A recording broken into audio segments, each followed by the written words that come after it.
Olá, eu sou o Júlio do Pode Pagar. Como está o seu bolso hoje?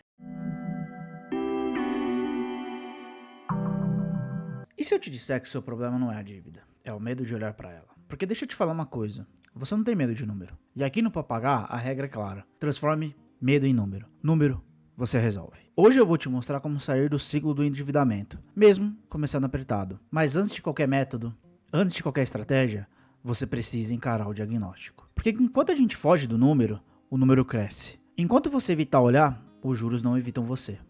E talvez o que esteja te mantendo preso não seja o valor da dívida, mas o fato de você nunca ter colocado ela no papel. Porque clareza é o primeiro passo da liberdade financeira. E fica até o final, porque você vai sair daqui com um plano simples, prático e possível.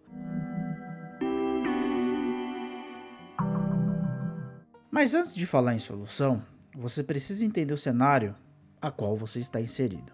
Segundo os dados atuais, cerca de 75% das famílias brasileiras estão endividadas. Isso significa que de 3 em cada 4 famílias tem alguma parcela ativa. Agora, deixa isso entrar na sua mente por um segundo. Se você está endividado, você não está sozinho. Mas tem um detalhe importante: endividado não é o mesmo que inadimplente. Quando a gente olha para a inadimplência, contas atrasadas, os números ficam ainda mais pesados. Dados da Serasa Experian mostram que o Brasil já ultrapassou cerca de 70 milhões de negativados, praticamente 1 em cada 3 adultos. Isso é quase a população inteira de vários países. Mas aqui vem a parte que ninguém fala. Todos os anos, milhões de brasileiros também saem da negativação. É mesmo? Em programas recentes de negociação, cerca de 5 milhões de pessoas regularizaram seus CPFs, ou seja, a solução, o ciclo, existe, mas ele não é permanente. E presta atenção nisso, a diferença de quem entra e sai não é a renda, é a estrutura. Se isso fez sentido para você, comenta, eu vou sair disso, porque escrever reforça a decisão. Agora a gente vai falar do erro invisível.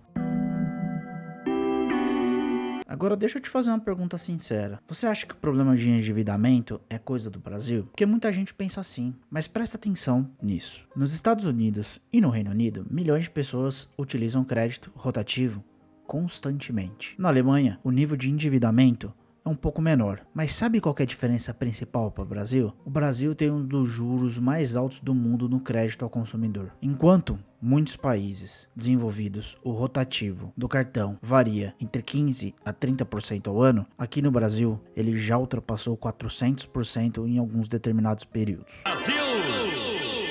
Isso muda completamente o jogo, porque uma dívida pequena aqui cresce como uma bola de neve com esteroides. Nossa, que negócio gostoso. Agora vamos transformar isso em exemplos reais simulados, porque números frios não dói, histórias dói. No exemplo 1, a Carla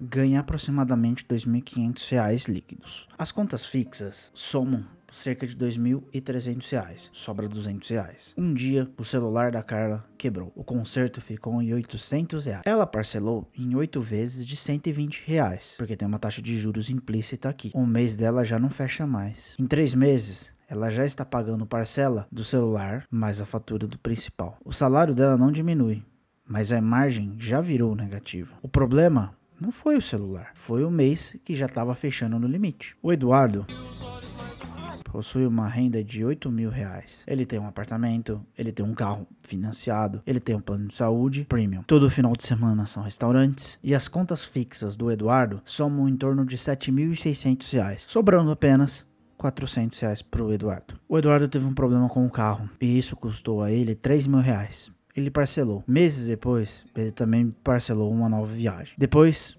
também mais uma TV parcelada. Eduardo não se considera endividado, mas comprometeu totalmente a sua renda futura. Quando ele percebe, 40% do que ele ganha está preso em parcelas. Eduardo não é pobre, mas também não tem margem. E sem margem, qualquer oscilação vira crise. Agora eu quero que você perceba uma coisa muito séria. Tanto Carla quanto Eduardo têm renda completamente diferente, mas possuem o mesmo erro estrutural: fechar o mês no limite. No Brasil, acontece nos Estados Unidos e acontece no Reino Unido.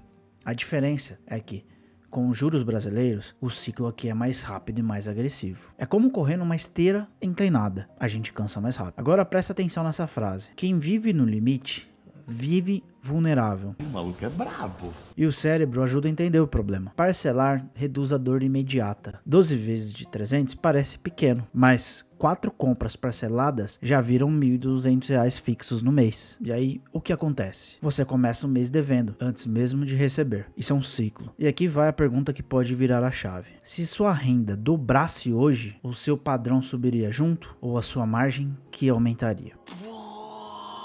Porque países que possuem menos índice de inadimplência têm algo em comum: reserva média maior. Não é apenas renda maior, é a cultura da margem financeira. Agora eu vou te falar uma coisa que pode mudar completamente o rumo da sua vida financeira. Aqui você vai dar o seu primeiro passo. No Brasil, o crédito é altamente pulverizado. É cartão, rotativo, parcelamento de loja, financiamento, cheque especial, entre outros créditos. E cada um tem uma taxa diferente, e um prazo diferente, e um impacto na sua vida diferente. Aqui está o ponto crítico. Sem a gente listar juros e prazo, você pode estar pagando a dívida errada primeiro. A maioria das pessoas tenta sair da dívida sem saber exatamente quanto deve. Eu perdi meu dinheirinho! E isso é mais comum do que você imagina. Segundo os levantamentos do Serasa Experian, milhões de brasileiros descobrem dívidas ativas que nem lembram mais que existiam no seu CPF. Isso já mostra um problema estrutural, falta de diagnóstico. E deixa eu te perguntar, hoje você sabe exatamente quanto deve? Porque achar não paga a dívida, clareza paga. Agora presta atenção porque essa é a parte prática. Você vai listar o valor devido, a sua taxa de juros, se é anual ou se é mensal, o valor da sua parcela, o prazo, o tipo de dívida.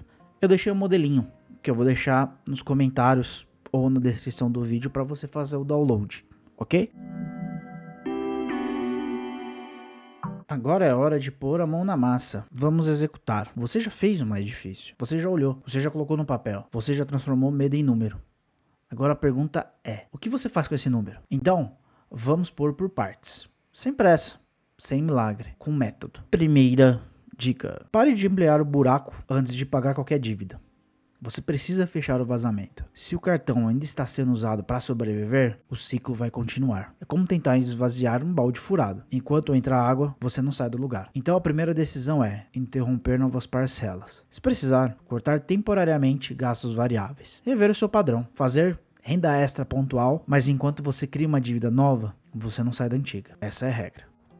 Eu faria esse acordo. Segundo, defina a prioridade certa. Agora você vai olhar sua lista e decidir qual ataca primeiro. Você tem duas estratégias possíveis. Bola de neve. Você quer brincar na neve? Paga menor primeiro, para ganhar motivação. Ou avalanche. Paga a maior taxa de juros primeiro, para ganhar eficiência matemática. Se os juros forem absurdos, como no cartão rotativo, isso é emergência financeira. No Brasil, juros trabalham contra você. Então, geralmente, a avalanche é a mais inteligente. Mas se você precisa de vitória emocional, comece pela menor. O importante é escolher, não fique parado. Terceiro ponto: crie uma micromargem obrigatória. Agora vem um ponto que quase ninguém fala. Mesmo devendo, você precisa começar uma mini reserva. Pode ser R$50, R$100, mas precisa existir. Por quê? Porque sem reserva, o próximo imprevisto te joga de volta no ciclo. A maioria das pessoas sai da dívida e volta, porque não criou base. Reserva não é luxo, é estabilidade. Estabilidade é liberdade futura. Quarto, negocie com estratégia, não com desespero.